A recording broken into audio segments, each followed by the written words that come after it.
Hello everyone. So आज चाहिँ हामी यो भिडियोमा आर्किमिडिज प्रिन्सिपल भनेको के हो र यसलाई चाहिँ हामीले प्र्याक्टिकल वेमा चाहिँ सबै कुराहरू चाहिँ यसमा भएको टर्मिनोलोजीहरू सबै बुझिएर चाहिँ हामी यसको न्युमेरिकलहरू चाहिँ सबै सल्भ गर्नेछौँ। त्यही कारणले चाहिँ यो भिडियो अन्तिमसम्म हेर्नु होला, किनकि यो हाम्रो यसै टर्मबाट हेर्ने हो भने एकदमै इम्पोर्टेन्ट टपिक प्लस यहाँबाट न्युमेरिकल पनि आउने भएको कारणले चाहिँ यो चाहिँ हजुरले हेर्नु होला। सो आर्किमिडिज प्रिन्सिपल भनेको छ, सो जुनमा हाम्रो लेखा छ, so when a body is partially or wholly immerse in a liquid or fluid भनेको छ। सो फ्लुइड भनेको चाहिँ जुन हाम्रो लिक्विड र ग्यास भनेर बुझ्नु होला है। यसमा चाहिँ हामीले लिक्विडको मात्र कुरा गरेको छ, त्यही कारणले कुनै पनि बडीलाई हामीले पार्शियली अथवा होल्ली कुनै पनि लिक्विडमा इमर्ज गर्यो भने त्यो बडीले अप्ठ्रस एक्सपिरियन्स गर्छ, लिक्विड चाहिँ डिस्प्लेस हुन्छ, त्योसँग चाहिँ के हाम्रो इक्वल हुँदो रहेछ त अप्ठ्रस इक्वल हुन्छ भनेर हामीले भनिएको छ है, जुनलाई नै हामीले के भन्छौँ त आर्किमिडिज प्रिन्सिपल भनेर भन्छौँ। ओके, सो यहाँबाट हामीले अप्ठ्रस भनेको के हो भनेर चाहिँ बुझ्नु पर्दा एउटा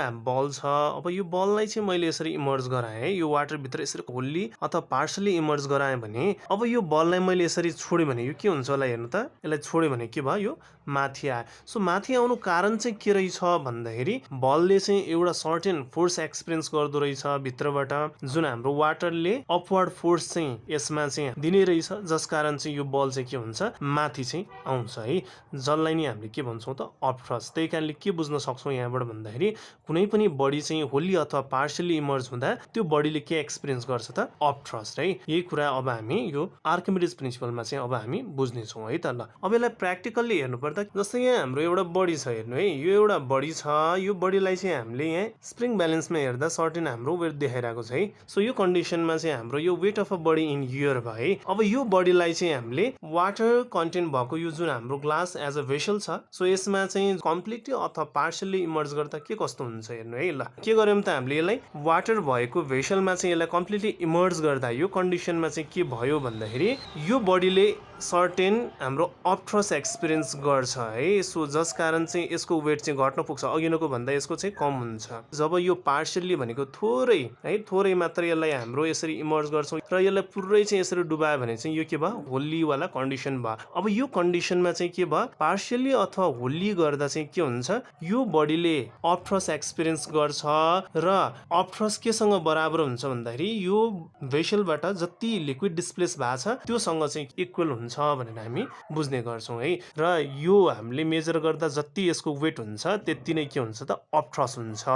है। त्यो कुरा हामीले बुझ्नुपर्छ। एप्लिकेसन अफ आर्किमिडिज प्रिन्सिपल, सो यहाँ कहाँ कहाँ चाहिँ एप्लिकेबल छ, यो कहाँ कहाँ युज छ भनेर हामीले बुझ्नु पर्दा सुरुमा पोइन्टमा हामीले लेखेका छौँ, so it is applicable to construct submarines, hydrometer extra भनेर भनेको छ है। सो यो एप्लिकेसन्सहरू पनि एसईमा सोधिरहेको हुन्छ, त्यही कारणले यो हाम्रो बुझ्नु होला। सबमराइनहरू बनाउँदा, हाइड्रोमिटर बनाउँदा पनि आर्किमिडिज प्रिन्सिपलकै बेसमा बनाइन्छ भनेर याद गर्नु होला। यो हाम्रो लिक्विडमा मात्र आर्किमिडिज प्रिन्सिपल एप्लाइड हुँदैन है, यो हाम्रो एयरमा पनि एप्लाइड हुन्छ। त्यही कारणले this principle is applicable to fly hot air balloon भनेर भनेका छौँ। हट एयर बेलुन उडाउनु पर्दा पनि कुन प्रिन्सिपल चाहिँ हामीले युज गर्न हुन्छौँ रे, आर्किमिडिज प्रिन्सिपल। र यसै गरी हाम्रो to float ships in sea भनेर भनेको छ। सो समुद्रमा कुनै पनि जहाजहरूलाई फ्लोट गराउनु पर्यो भने पनि कुन प्रिन्सिपल चाहिँ हाम्रो एप्लाइड हुँदो रहेछ, आर्किमिडिज प्रिन्सिपल भनेर हामी बुझ्न सक्छौँ। अब यो प्रिन्सिपलबाट हामीले जानेका कुराहरू के छन् त दुईटा हेर्नु त। जस्तै अप्ठ्रस बराबर के हुँदो रहेछ त, वेट अफ लिक्विड डिस्प्लेस। अघि हामीले कुरा गरिहाल्यौँ, अप्ठ्रस र वेट अफ लिक्विड डिस्प्लेस चाहिँ बराबर हुँदो रहेछ।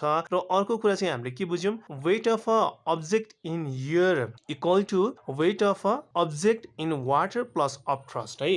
सो अघि नै हामीले कन्डिसन एप्लाइड गरेका थियौँ नि, जस्तै यो अब्जेक्ट छ, यसको जुन हाम्रो वेट अहिले एयरमा छ यो बराबर के हुनुपर्छ त, यसलाई चाहिँ हामीले यसरी पानीमा डुबायौँ भने होल्ली अथवा पार्शियली इमर्ज गर्दा यो बडीको वेट के हुन्छ, घट्छ है। र घटिसकेपछि जति पानी यसले डिस्प्लेस गर्छ, जुनलाई हामीले अप्ठ्रस अथवा वाटर डिस्प्लेस भन्छौँ, सो यो दुईटा जोड्दा चाहिँ कोसँग इक्वल हुन्छ, हाम्रो वेट अफ अ अब्जेक्ट इन एयरसँग इक्वल हुन्छ है। यो कुरा बुझौँ। जस्तै हाम्रो 15 न्युटन यो अब्जेक्टको चाहिँ वेट रहेछ, अनि यसलाई वाटरमा डुबाउँदा त्यसको वेट सर्टेन घट्छ, के को कारणले, किनकि त्यो बडीले एक्सपिरियन्स गर्छ अप्ठ्रस, त्यही कारणले त्यसको वेट घट्छ, द्याट इज 13 न्युटन भनेर भनौँ। अनि जति त्यो भेसलबाट वाटर डिस्प्लेस हुन्छ द्याट इज 2 न्युटन भनौँ र त्यही 2 न्युटन नै के हुँदो रहेछ त अपथ्रस्ट हुँदो रहेछ। त्यही कारणले अपथ्रस्ट र weight of a body in water बराबर के हुनुपर्छ weight of a object in air हुनुपर्छ है। र यो आर्किमिडिज प्रिन्सिपलमा चाहिँ जति हामीले एसआई युनिट लेख्छौँ सबै चाहिँ न्युटनको टर्ममा हुन्छ भनेर हामी बुझ्नुपर्छ है त। अब एउटा क्वेसन छ यो हामी हेर्छौँ जस्तै study the given figure and answer the following questions भनेर भनेको छ। सो सुरुमा क्वेसन छ so what is upthrust acting on the stone immerse in water भनेर भनेको छ है। सो यो हामीले फिगरमा हेर्न सक्छौँ। हेर्नु त यो फिगरमा हेर्ने हो भने weight of a stone in water दिएको छ 20 न्युटन र यसै गरी डिस्प्लेस वाटर कति न्युटन दिइरहेको छ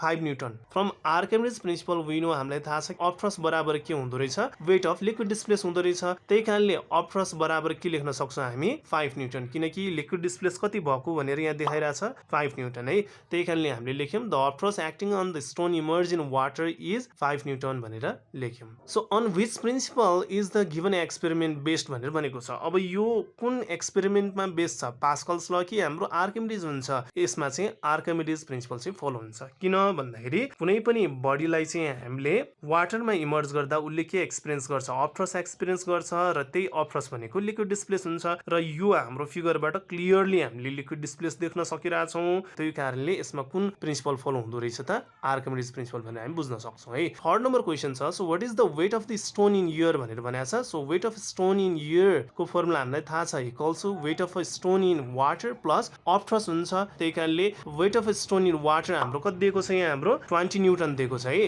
त्यही कारणले 20 न्युटन प्लस प्लस भयो अपथ्रस्ट हाम्रो माथिबाट 5 न्युटन आइसकेको छ। त्यही 5 न्युटन यसरी युज गर्यौँ। यो गर्दा weight of stone in air चाहिँ कति आयो त 25 न्युटन आयो है। त्यही कारणले weight of stone in air is 25 newton भनेर हामीले यसरी गर्यौँ। सो होपफुल्ली यो भिडियो चाहिँ हजुरले बुझ्नुभयो होला र यहाँबाट चाहिँ हामीले एउटा एक्सपेरिमेन्टली आर्किमिडिज प्रिन्सिपल भनेको के हो र न्युमेरिकल पनि हामीले सल्भ गर्यौँ र योभन्दा आउने पछिल्लो भिडियोमा चाहिँ हामीले यसको राम्ररी अझ न्युमेरिकलहरू गर्ने नै छौँ। त्यही कारणले पार्ट 2 को लागि स्टे ट्युन भन्दै हाम्रो च्यानललाई लाइक सब्सक्राइब र सेयर पनि गर्नुहोला भन्दै आज हामी यतै छुट्छौँ। So have a good day. Thank you.